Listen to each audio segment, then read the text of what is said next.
Okay, now, first off, how long do you wait if you're not healed? When do you go and get more prayer? Often as you want, as quick as you want. But go to people you trust that will get the job done, right? And if somebody prays for you and they pray a prayer of doubt and unbelief, don't go back to them. Go to somebody else and, tell them what you want them to pray, to pray in faith. Also, when you go to people, Jesus ministered to a man more than once, the blind guy. Remember, he prayed for him basically, and then did it again. And so there was progression, but if he did it twice, then you can do it twice, right? The idea that you can only pray once and you can't pray again sounds good, but it's just not technically biblical, right? All right, now, if you pray once and they get healed, then yeah, don't pray again. So, okay? But if they don't, you pray again, because you add two. Now, it says, Brother Curry, do you take people on for internships? Yes, we do. Actually, we just started really doing this because I just really realized that we can't get it all done ourselves, and so what I'm looking to do is put together a team pretty much everywhere we go. Not just in the continent, but literally like a team here, one in Adelaide, one in Perth, one in Brisbane or in Toowoomba. Just so we're starting to put these teams together, and we're looking at. If you're interested in that kind of thing, just get in touch with me. You can email me, curryblake@gmail.com. That's the fastest way to get it to me. But I would definitely talk to you about it. We'd put out a call recently, and I'd actually said that I was looking for a couple of young men that were preferably unmarried and without debt, really, and that could support yourself essentially. But we can make arrangements and stuff. But we do want teams, and that way, when I do come into the country, I would have 2 to 4 people that could travel with me everywhere I went. We would just, now if you're going to come along, this is what we're going to talk about. I'm not interested in talking about other stuff. Okay. I don't have time for it. I wasted too many years, unrenewing my mind. Now I would just spend my time renewing my mind.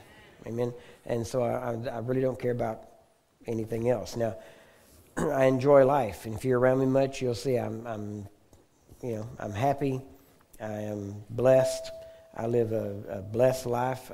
It's amazingly simple and easy.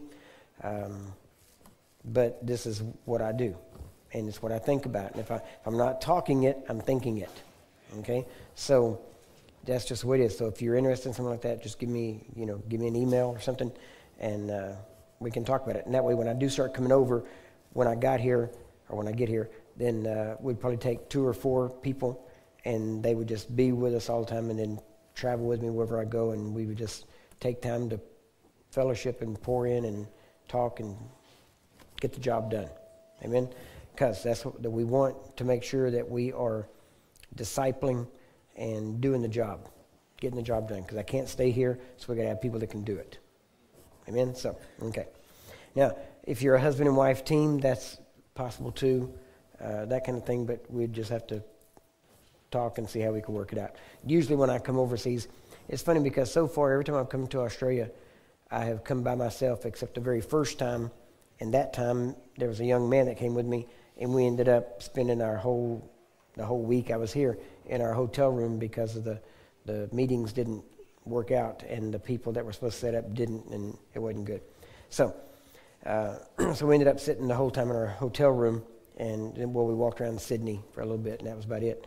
But we don't usually, when I go overseas, either my son, my daughter, or my wife, or any combination of all 3 of them end up going with me. And so the next time I come over, I'm sure either my daughter, my wife, my son will come with me.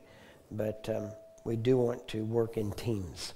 It's good to have teams, people that work together good. So anyway, now, next. I had another one I thought. Nope, we got that. Okay. Yes. Can sexual abuse and satanic ritual abuse victims be instantly healed? Yes. Are there hooks? Yeah, but it's not one of the things that the church is missing is dramatic conversions. And by the same token, if there's not, I'm not saying they have to be dramatic, but I'm just saying a lot of times you don't see that anymore. And usually, to the degree a person is immediately saved or converted, that's how they run the rest of their life. A lot of times. Now, I'm not saying it has to be that way, but I'm just saying it does work that way a lot. Secondly, is that after that, here's another problem. We have reached a point where the baptism of the Spirit is no longer seen as important. And because of that, people do not receive the baptism of the Spirit. And I'm using the terminology that is generally in the church, whether it's necessarily right or wrong, you know what I'm talking about. And many people now don't receive the true baptism, but they basically, and I'm opening up a can of worms here. We got a lot of people that speak in tongues that didn't baptize in the Spirit. Okay? Simple as that. The baptism in the Spirit is for power, not for tongues. Now, tongues accompany it, but tongues alone does not automatically signify it. All right, you understand? In other words, when you get baptized in the Spirit, you will speak in tongues. But just because you speak in tongues doesn't mean that you're baptized in the Spirit. Now, that's not the way it's supposed to be, but that's the way it is. Dr. Lake had a woman with him in Africa that was one of his secretary. Her name was Miss Emma Louise Wick. And years later, he wrote a letter, and he was talking about some people, and he said, yeah, they had a Miss Wick type of baptism.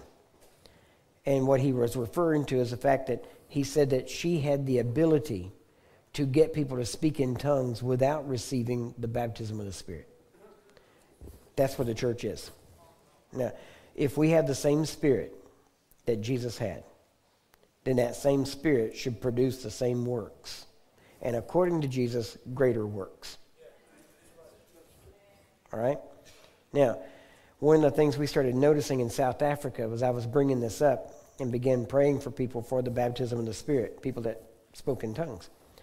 And a couple of them were actually some of our leadership there. And it was amazing because as soon as we did that, instantly there was a greater degree of power in their life and ministry, even while I was there. And then one of the things they started noticing is, even when people came up for healing, a lot of times they would ask them, have you been baptized in the Spirit? And they would say yes. And he said, would you like a new baptism? And they would say, well, yeah.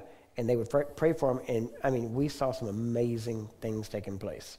And so we have to get back to some of our beginnings, some of our roots, as we would say. And some of that is some of the very basics. Most Christians have a hodgepodge theology. They don't know what happened, when, or where, and they know some of the stories in the Old Testament, but they can't tell where Samson was. Was he before David, after David? Where was Moses? And they can't tell you. And it's because they hear stories, but they haven't studied the Bible to know when it happened. Now, because of that, we've also gotten away from some of the foundational doctrines of the church. The early church was based upon some very basic things, which included, number one, of course, salvation from sin, out of sin, right? And secondly was a sanctification that literally separated you from the world.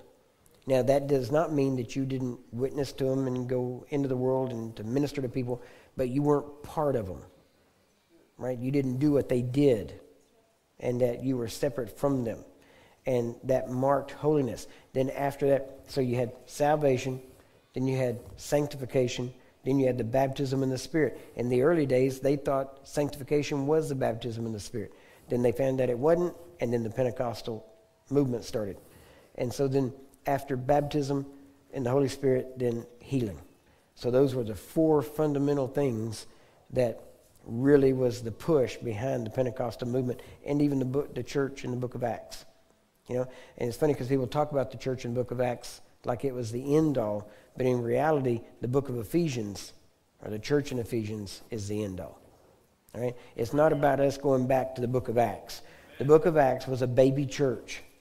They were trying to figure things out, and they were writing the books as they went along. The book of Ephesians was written while Paul was walking in the book of Acts. Right? So you can go back and you can read when these things were done. They didn't have it all worked out. They had mistakes, they had problems, they had fights, they had splits in their team. They had arguments going on. So these guys didn't have it all together. They were messed up. But at the same time, they were walking it out. But it was marked by those four things. And I believe that if we're going to see a real move of God in these last days, we're going to have to return to those four things and really go after that. Now, Wigglesworth said that he foresaw a time in the future when it would be very hard to get people healed. He said, because they will have too many other things to lean on. Now, that's what it is. Now, see, there was a question about mental depression, things like that. When you pray for somebody, physical healing's pretty easy to see, but sometimes internal things you can't see. So if you pray for somebody with depression, they give them medicine medicine does not heal. Medicine, all it does is mask the symptoms. It may deaden some things so that the demon cannot work through you, right, to do those things. But it is also not, it sometimes immobilizes a part of the body or the brain that will allow the body not to do what it was doing. So it doesn't heal, but sometimes it makes it where the body is immobilized long enough for it to heal itself. The medicine didn't heal. The medicine just basically made the body so that the demon couldn't use that part of the body long enough for the body to get healed. Okay, there's a little more to it than that, but that's the fastest way I can say it. But as you start to, and the question was, how can you tell unless you just stop taking the medicine? Should you quit taking the medicine until you do that? Now, number one, you got to know this. If you're going to be dealing with people and dealing in healing and ministering to people, you cannot tell them what to do with their medicine. You cannot comment on it, right? If you came up to me and said, I was prayed for, but I take medicine, should I keep taking it? I cannot answer that, right? I'm not a doctor. It's real simple. So I'm not going to tell you what to do with medicine, okay? And I hope doctors don't tell you what to do with Jesus, right? If they'll stay out of my business, I'll stay out of theirs, all right? Real simple. Now, the reason I say that is because there's a lot of controversy with it. Usually, the problem is this.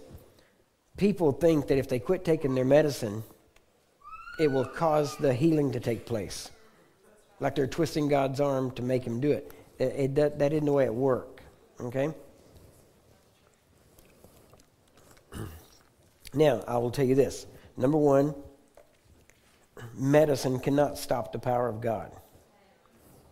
Right? If you're taking medicine, you get prayed for. When your body is healed, your body will react to your medicine. Right? At that point, that'd be a good time to decide what to do with your medicine. Now, people ask me what I've done or where I stand. And if I tell you, then that's like me telling you what to do. But it's not. You understand? Because I made a decision. Really, the main reason I made the decision I made concerning medicine had nothing to do with the medicine or my belief as far as healing. What it had to do with was my responsibility that I had for people. Now,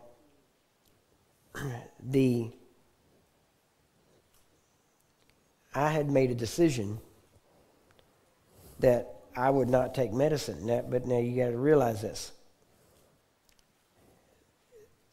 I came to that conclusion after many years of study and practice and seeing it work. Okay? Now, I'm not saying you wait. I'm not telling you to do that. But I will say that the key has been that medicine, to me, it would be hypocritical for me to tell you to trust God and me take medicine. Right? That's where I'm at. Now, at the same time, I know people that have tried to do stuff like that because they heard, well, this testimony, this guy broke his glasses. God healed his eyes. And so people break their glasses and then they try to drive home. All right? So, if you're going to do that, just give me a 30-minute head start. All right? So that's now, breaking your glasses does not heal your eyes. Believing God heals your eyes. All right? Now, by the same token, you taking medicine isn't going to stop the power of God. Okay? That pill or that medicine is not more powerful than God. Now, here's where the devil will try to do something. He will try to back you into a corner where you will make a certain commitment that will, again, back you into a corner to where when you back down off that commitment, it damages your faith. Technically, there's nothing in the Bible that says don't take medicine. Okay? Now, there is a lot there about they didn't trust God, but they leaned upon the arm of the flesh, and they went to physicians, and there is stuff like that. Okay? What I'm saying is, let me put it this way. I made a stand against medicine, mainly because I studied a lot about medicine and found out that most of it is a farce anyway. And even diagnosis is guesswork, okay? And there's a lot of stuff there, and usually what you're suggested to take is whatever the doctor will get a kickback for. Okay? Simple as that. Okay, when they have medicine commercials on TV that says, ask your doctor if you can take this. My doctor ought to be telling me what I need, not me telling my doctor, right? If he's the one that went out through all the schooling for it, I shouldn't have to suggest to him what I need. He ought to know what I need. And if he doesn't, he's not worth being my doctor. Okay? Now, based on that, medicine, for instance, I made the stand that I did because I didn't want to tell people to trust God and then me not trust God under those same circumstances. So I've had to make a stand in pretty much every area because I didn't, and many of you maybe have heard my testimony about when I broke my foot. Well, I could have went to the doctor and got it set. I could have went and nobody would have thought anything about it because for some reason a broken bone doesn't seem to be the same as sickness to people. So you can do things like that. Well, and nobody would have said anything. But I had prayed for people before with broke bones. And so to me, it wouldn't be right for me to pray for somebody's foot if I'm going to go get mine set. And so when I broke my foot, I didn't go get it set. I prayed over it. I blasted it with prayer.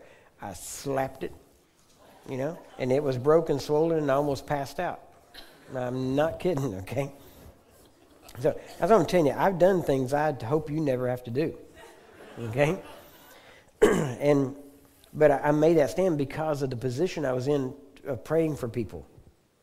That I never wanted to be praying for somebody and telling them to trust God whenever I knew I'd just gone to a doctor for it. Now, I would say this. I have not let the devil back me into a corner to where he tries to use that against me. For instance, like I said, I don't use medicine, but I've not said I will never use it under any circumstances. Now, that's the way I feel. But once you say that, now the devil's got a starting point to work against you. Now, you may believe that, but until you make that stand, then the devil doesn't really have anything to use against you because you got nothing to lose if you do use medicine. You understand what I'm saying? It's a law. Once you make it a law, the devil can use it against you. Why? Because once you violate the law, now your conscience is going to condemn you. Why? Because there's no sin, there's no transgression until you violate the law. Well, but it's not a law God made, it's a law you made. You see? So that's what they're trying to do. Now, let's say I was going to come out here and do a healing service. And for whatever reason, man, just, I was asleep and I woke up and just this tremendous headache, right? And I mean, so bad, you can't think type of headache. You know what I'm saying? Everything's dark and all that kind of stuff. And you just get, and oh man, well, I'm just going to pray for 500 people, right? Which could take a couple hours. Now I got a choice. Can I get rid of a headache? Yeah. I can get rid of a headache. I've done it before. I'll be honest with you. I am extremely blessed. I really don't fight much for myself. I seldom have to fight for myself. I really, almost all my fighting for sickness and disease is other people. The devil really doesn't hit me with sickness and disease. Now, I'm not saying it hadn't always been that way. There was times when we had to fight some stuff, but a lot of it was my own family and my kids and different things like that. But for me, mostly, I've always been generally healthy anyway. But even after I started learning some of this, even then, things were fairly easy to beat. Well, if a headache came and it was like that, now I got two choices. Take the time and go in and fight. Now, if it happens just for a healing service, then it's probably not just a headache. You understand? It's something to get me off my game. Something to distract me. Something where I'm not focused, where I'm not thinking about the people, and because my attention's on me. Now, if that's the case, then I could stop and pray. Headache, go. In Jesus' name, you leave now. All pain, go. Whatever it is. Okay? Now, if I've got an hour before the healing service, no problem. I'll hang on, wait and see. Okay, good. 10 minutes to time to go. Still there? Okay, well, still not gone. I want to be able to focus. Okay, whatever, Advil, Tylenol, whatever it is. Yeah, no problem. Now, understand, I've not done that. But if I needed to do that, I would have no problem doing it so that my mind would be clear so that I could focus on the people. Do you understand what I mean by that? I'm trying to be just real honest, and I'm trying to show you, don't let the devil back you into a corner that God hasn't designed. Right? Because he would rather me not use medicine. Right? And keep hurting and not focus and not get 500 people healed, so that I would keep my stand, rather than me taking medicine, taking an Advil or whatever you want to call it, one of those things, and getting rid of that thing so that I can focus and get 500 people healed. You see the difference? So what I'm saying is, you decide where you walk. Don't let somebody else's walk decide for you. Okay? Come to your own conclusions. And so, but I've always been somewhat like that anyway. I've never, I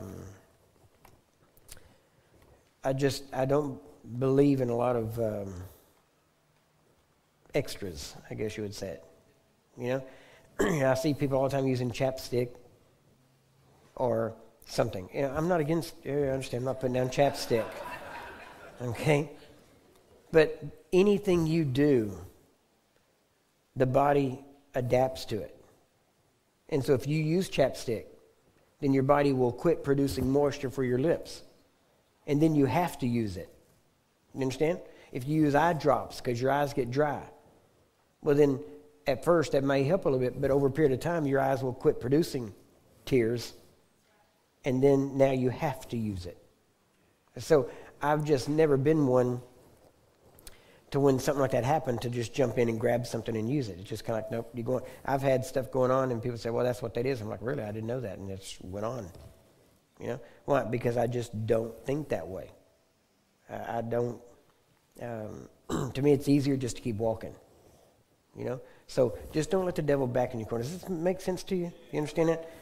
Just walk with God, and, as I would tell people, again, when it comes to children, if you want to step out in faith, trust God, great, I'm all for it, right? If you get sick, fever, pain, fine, we'll pray. You're an adult, you can decide. If at some point you decide, I can't take it anymore, I want medicine, fine, okay, no problem. You can tell us. If it's a child, You pray, you get results. If you don't get results, you get help. You understand? I have no problem with that. Why? Because no child should suffer because of your lack of faith. Right? Live to fight another day. A child can always tell you what they're feeling. You have to go the extra mile for them. Right? That's where, see, people in the healing ministry have done stupid things and brought a lot of flack, in the area of healing that didn't need to be. And so, if it's for somebody else, I'll stand with you as far as you want to go. And I know as far as I will go. When it comes to a child, I don't take chances like that. I will pray for a child. Now, I say that. Like I said, I've done things I wouldn't want you to do. When my first daughter died, she did not die from the tumor. She actually died from double pneumonia. And she developed it literally overnight. And we called the doctor. At that point, we were just, like I said, trying to learn about healing. And she had a high fever. And we called him, and we were a good ways out of town. And he said, well, just keep her cool and bring her in the morning. Well, in the morning, when we woke up, she was dead. And so I got to admit, that kind of put a bad taste in my mouth toward doctors, right? Because he didn't want to get out of bed. And so I know all not that way, okay? But after that, now, Erica died February of 81. Crystal, my third child, second daughter, was born in October 20th of that same year. And right after she was born, it's funny because she is an identical twin of the one that died. Identical twin, okay? I have their picture side by side. You can look at them. It's really amazing. And of all my kids, Crystal is the only one that we've ever had to fight pneumonia over. The identical twin, the same thing that killed the first one, tried to kill the second one. And so but now, I made the statement before. God gave my kids to me. He didn't give them to a doctor. They are my responsibility. I decide when I hand over my authority over that child to somebody else. Okay? One of our problems in society is we keep giving all of our authority over to other people to do things for us, and now we cannot even fend for ourselves. Okay? Because we're dependent on somebody else to do it for us. Now, because of that, and because my first daughter died, whenever Crystal developed pneumonia, there was an instant fear, instantly, of here we go again. But the first one we had done, we did everything we were told to do, and it didn't work. And so by the time Crystal was old enough and started would get sick with pneumonia, about once or twice a year, it would just hit her. None of the other kids. So I made a decision at one point. We'd started looking at this, at healing as a whole. And we said, that's it. We're done with doctors. And so at that time, right after that, of course, is when Crystal got hit with pneumonia. And so we did everything we knew to do, kept her cool, prayed for her, did everything. But I'll never forget it. That night, she started developing pneumonia.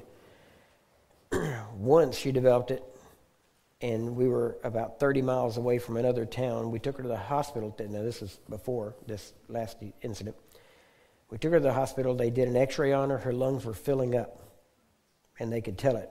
They said, you can wait till we get an ambulance here, which could take a little while because it's got to come from the other town. Or you can take her to the hospital yourself in the other town, 35 minutes away.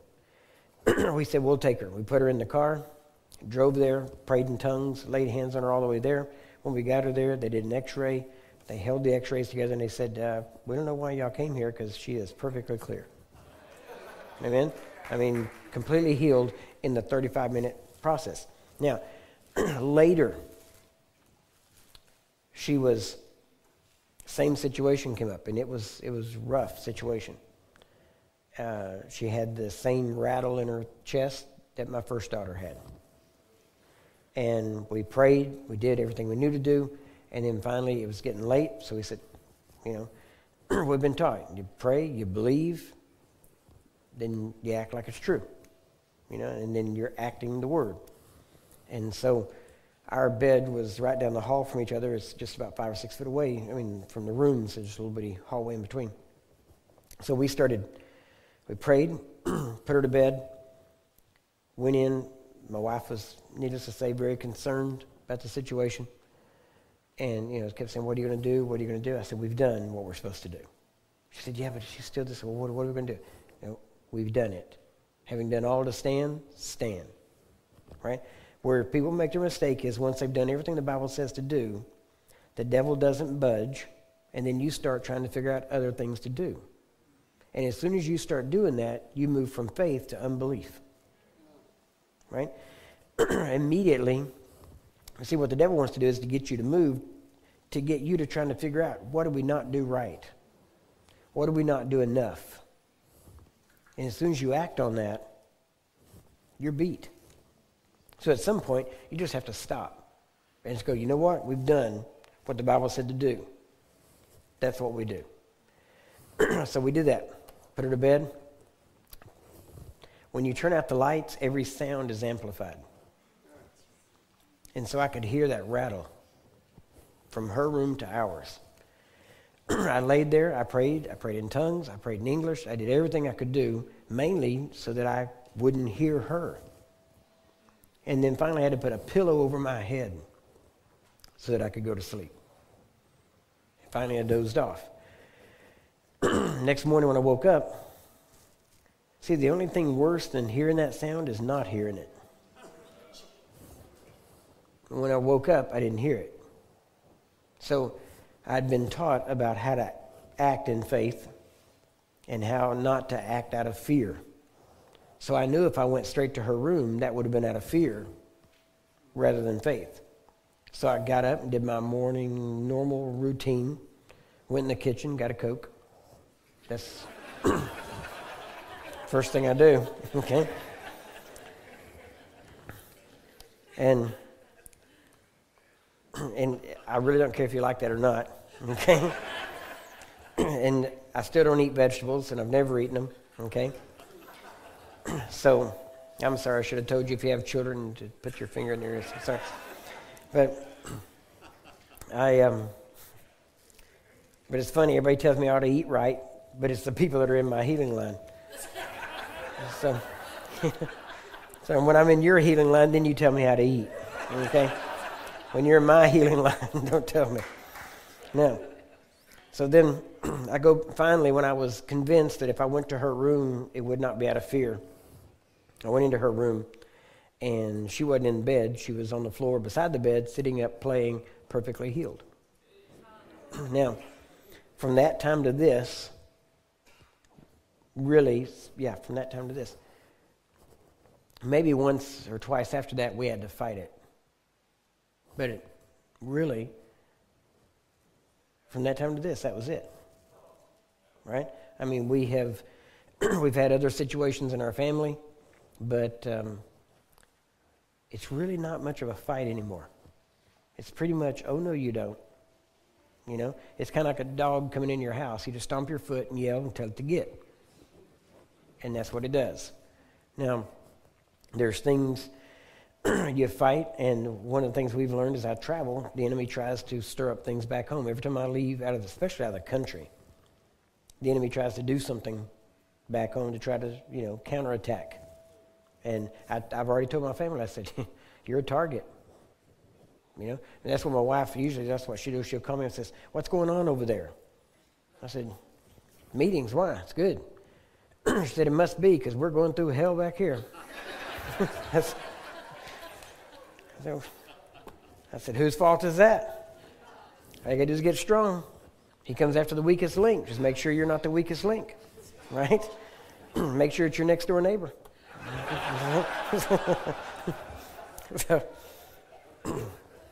But we've seen that kind of thing where the enemy does come in and try to attack.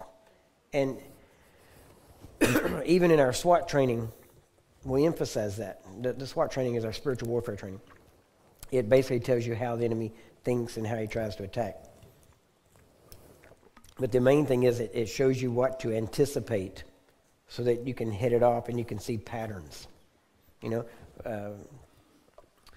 For instance, a missionary comes in and you say, I want to support them for $100 a month. And before you write your first check, now he may not be able to hit you because maybe you're protected. Maybe you stay in the Word. You're in that place where he can't touch you. So he goes the next step down and starts looking at which one of your kids isn't necessarily living right or something. And he may not be able to touch them, but he will just eat up their transmission in their car. And who are they going to come to? Dad, I need a new transmission. What? And if you pay for it, guess what? Guess what gets left out? The missionary. See, that's an indirect attack. And you can start to see it. One of the things you can see, how many of you had a hard time getting here? Look at the hands. Why? He don't want you here. Real simple. You understand? He fights for you to get places. I've told people before, you remember the old Star Wars trilogy or whatever it is now, 6, 8, 10, I don't know how many they got. All right. Remember when Luke was going to leave his training?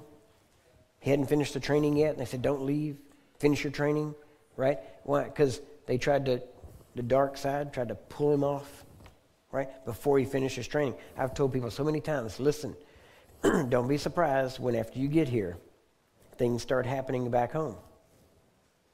Things happen to try to get you to leave the training early. Why? Because the enemy does not want you to know this. So he tries to do things.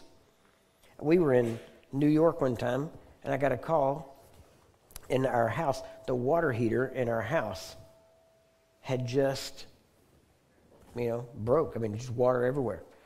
We had water all through our house. Now, in my home, I have a lot of books. And a lot of them are over 100, some of them are over 150 years old. There are a lot of them that cannot be replaced. And in my room, my office room, I wish I could say they were all in bookshelves and neat, but they're not. They're all over the floor. Because I'll sit on the floor and go through them and look this here, and it's like a kid with his toys, around. That's my toys, okay? And so I got all these books stacked up in my floor, and I get a call that our water heater broke and it flooded our house. So the first thing I'm thinking about is my books.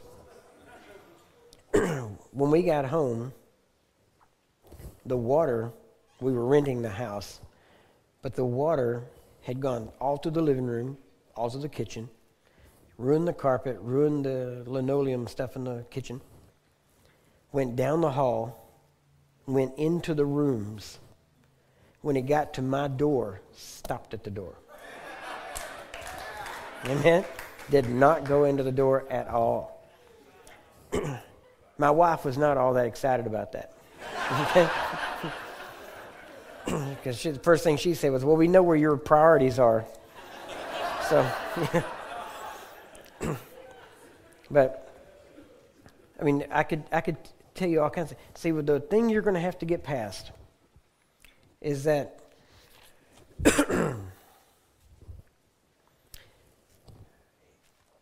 we tend to think that walking in power is hard. You have to build up to it, or that it's this hard walk. And it's almost as if, well, God will only do it if it's nothing for me, but it's for other people, and I can maybe pull it out of him. Like he's some cheap miser, that's holding on to everything. And we got to remember, he started all this. This was his idea. Laying hands on the sick was his idea. Wasn't ours. We didn't write the Bible. He put it in there. That was his. So people say, well, the sovereignty of God, you're overruling the sovereignty of God. No. The sovereignty of God decided to put this in the Bible. So the sovereignty of God is not the fickleness of God. which means he can change his mind and do what he wants to do. That's not the sovereignty of God. The sovereignty of God is that he thinks so far ahead that he knows what to put in here that will apply to every situation. And so when you start looking at that, you have to realize that God wants you doing this. He wants you to walk in more power than you ever thought was even possible. Right? Well, maybe he'll use me like that if I can, get small enough, or maybe if I die enough, or if I'm, get spiritual enough. None of those are true. Right? He told the carnal Corinthians, how to operate in the gifts. And they were carnal. They weren't even spiritual. He said, I can't even give you meat. I can only give you milk. And then he described the gifts of the Spirit. Right? Now, what you have to realize is that it brings glory to God. He said, let your works, let your light, so, shine before men, that they might see your good works and glorify your Father which is in heaven. So what do? First thing, well, I can't do anything in public because somebody will see. They're supposed to see. That's why they're called signs. Amen? God wants to show off. He just can't find anybody to show off through.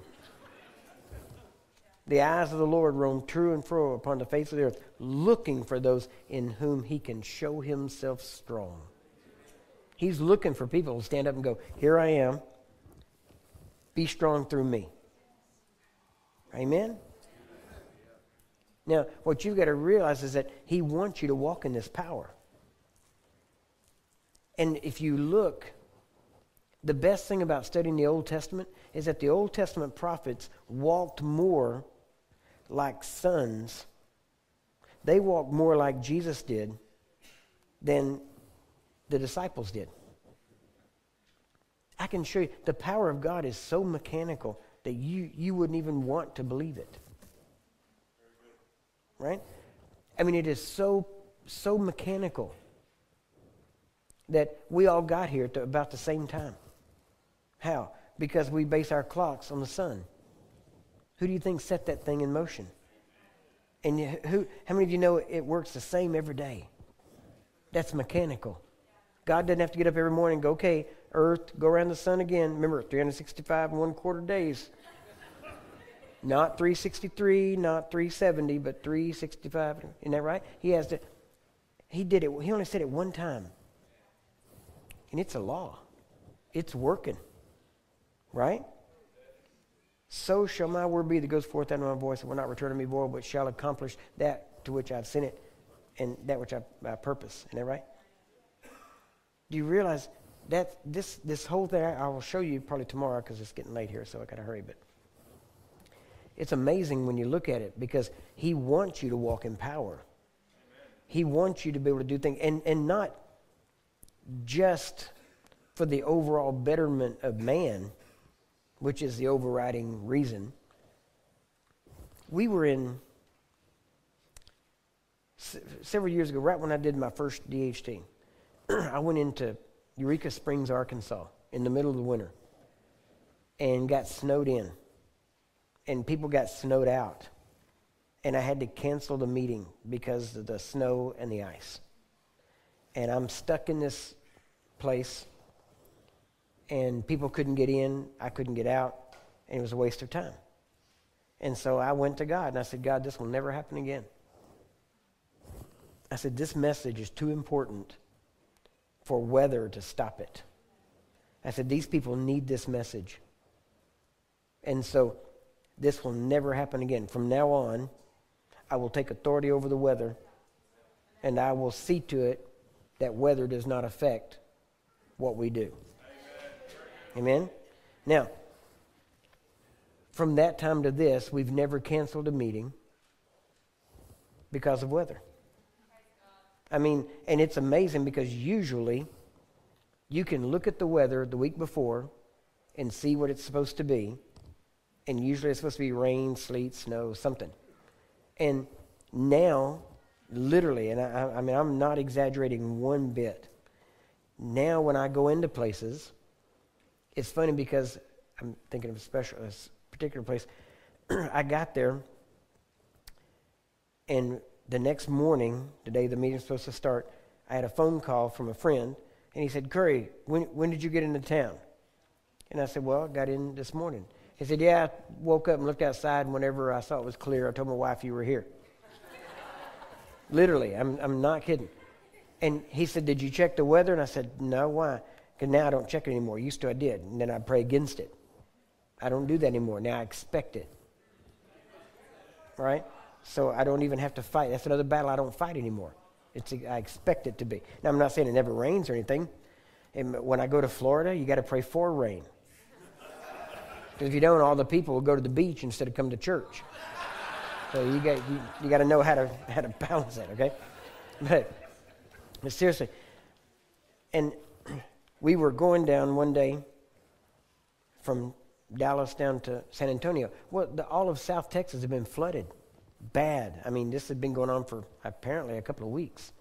And there were whole towns that were flooded out. I didn't know anything about it. I hadn't heard anything about it. And so I got meetings coming up, but I've got like 2 days in between, so we're going by this way to get to the meetings. And I love San Antonio. I love the architecture and all that kind of stuff, and the food. And so it's the best Mexican food you can find just about. And so we were going to drive down through there. When we start coming through this area, and it's all, flooded. And so we started talking about it, and we're like, well, so we turn on the radio, and they say, yeah, this storm's come through, and this is flooded, and that town's flooded, and it looks like another round of storms are going to be here. It looks like for about the next 4 or 5 days, it's going to be more floods. And I mean, it's gray, and we're driving into it, and it's ugly and just bad. And I was hoping to get a day or so off there. And so we're going into it, and my daughter's right in the back. She goes, Dad, this ain't going to be any good. I said, look at this. It's not going to be good. Go down here. It's going to be like this. And she said, do something. And I'm not kidding. So we're just driving. And so I didn't go into some long thing. I said, Father, you heard what she said. We thank you right now for just sunshine and bright. And so it's funny because we go on down. And I told her, I said, Texas, it's humid. I said, we get down here, and after it quits raining, if the sun comes out, it's going to be humid. It's going to be hot and steamy. I said, don't be complaining when it's hot and steamy. I said, I won't. So we get down there. Clouds open up, blue skies, beautiful weather. I mean, you already heard the weathermen.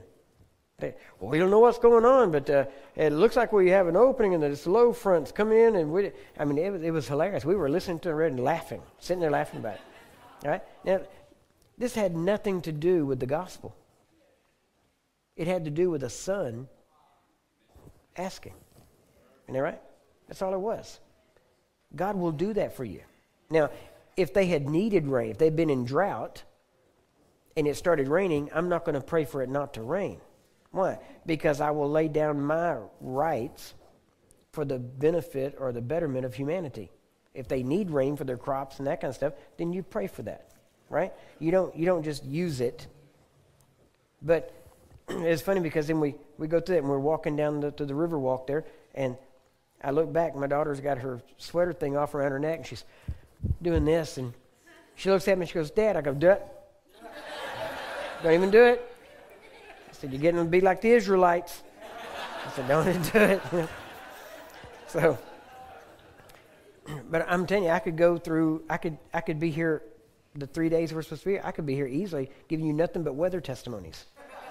I'm not kidding. Every type of day. The young man I told you that traveled with me for a while, the first time I came here, he traveled. It's hilarious. We went into Tulsa, Oklahoma. We're going in. He's looking over. There's this huge cloud right over Tulsa, dark. You can tell it's raining.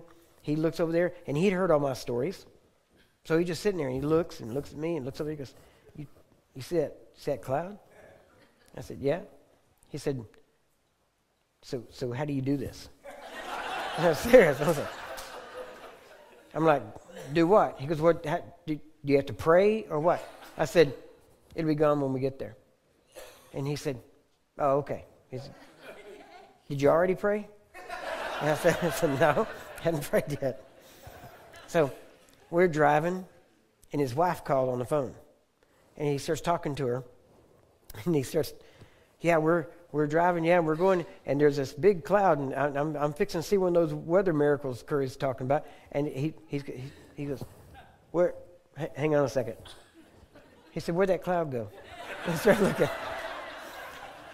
I mean, it was an amazing thing, because this was this was weird, okay? This was different than just we had gone toward it, and we never went under it. But once we got where we were going, we could look back, and it was where we went through. I'm not kidding. I don't understand it. All I know is what happened, right? And we had the last house we had in Dallas had a swimming pool behind it, which is why my wife picked it. The house wasn't anything, but it had a swimming pool, okay? She said, I would have taken, a mobile home, if it had a swimming pool behind it, we'd lived in the mobile home and had the swimming pool, and I don't care if you'd had the mobile home up on blocks, it wouldn't have mattered. We'd have taken it. So she just wanted some kind of pool. My grandkids came down. This is my grandson. He was 6 at the time, I think. 6, yeah. And it's funny because it was supposed to rain, and you're not supposed to rain, not supposed to swim when it's raining. And so my wife said, can I go swimming? She said, no, you can't go swimming because it's supposed to rain, so you're not going to go swimming. And so I'm in my office, and so he says, he comes running there real quick, and he goes, Grandpa. I said, yeah, what do you need? Quick, would you pray that it won't rain because I want to go swimming? And I looked up, and I said, yeah, okay, go ahead, go swimming. I said, rain? No rain till after he's done. Literally, that's what I said. He stood there at the door. I said, no rain till he's done swimming. So he runs back in there and tells his wife, Grandpa said I can go swimming because it's not going to rain. Right? And she said, well, did your grandpa really say that, or are you just telling me he said that? He really said it's not going to rain until I finish swimming. She said, all right, we'll go get your bathing suit. So he went and got his bathing suit, went and swam, goes out there, swims for like 45 minutes. She said, well, whenever you get done, come back in. He comes back inside, changes clothes, came down. Now, the neatest thing about that to me, because the one thing I want to do is I want to leave a legacy of faith so that my kids and my grandkids will know that the same God that answers my prayers will answer theirs. And I want them to have faith in him. And so it's the thing in my heart, that what blessed me about that is that my grandson at 6 years old, in his mind, I have the reputation that I can fix the weather. And so that lesson, now right now, he probably doesn't think anything about it other than the fact that he got to go swimming. But as he gets older, he's going to remember that. And he's going to talk about that. And he's already a step above where I was whenever I was his age. And so I expect better things out of him. Amen? We've got to become people who leave a legacy of faith in God. John Lake's son, Roderick, was 17 years old. John Lake died in 1935. Roderick was on a deathbed at 17 in 1937, 2 years after his dad died. He did die, and he died, again, 1937. The saddest thing about that story to me is the fact that while he was on his deathbed, all of his family was around, and his statement was, I know that if my dad was here, I wouldn't have to die. That's wrong. He should have said, the same God that heard my dad's prayers hears mine. And because of that, I won't die. But for whatever reason, he didn't get it. It just shows that faith can't be inherited per se. But it can be learned and it can be walked in. But it's not automatic. And we need to make sure that we're living a life that is worth emulating and is worth our kids talking about. Something that's going to draw them toward God. We were talking earlier at supper that we were talking with my daughter the other day, and she said she is 27, will be 28. That's my youngest one. I've got a son 30, a daughter 28, 29. Going to be 29, and one's going to be 28. And the youngest one is one I was talking to, and she said, we were talking about this. She has never seen me sick. 28 years old. And she cannot ever remember seeing me sick. And it's not, I'm telling you, one of the things I learned about Dr. Lake, I talked to all these people that studied under him. And it's amazing. These people are in their 90s. And without fail, anytime I mention Dr. Lake, the first thing he does, or the first thing they would do, actually, they would start telling me, I was in his church from May of 1931 until June of 1935, and as a matter of fact, that was when the church was over on the corner of Lincoln and Main, and that was, we had the big room there, and I mean, we're talking 90-year-old people. Not one of the people I ever talked to him showed any signs of senility, no dementia, nothing. Dr. Lake taught and believed that the Spirit of God is a tangible substance. That when you literally take him to be baptized by him, spirit, soul, and body, that he will obviously inhabit your spirit, but that even in the brain, that the Spirit of God literally infuses the brain, the cells of the brain, with a divine life, that sickness and disease cannot dwell there. And I've never met one of them that had anything wrong with them mentally. Their mind is clear and sharp until the day they die. Now, that's a legacy that we should be walking in. We shouldn't put up with this other stuff. Amen? If we have the mind of Christ, then it ought to be filled with the Spirit of God.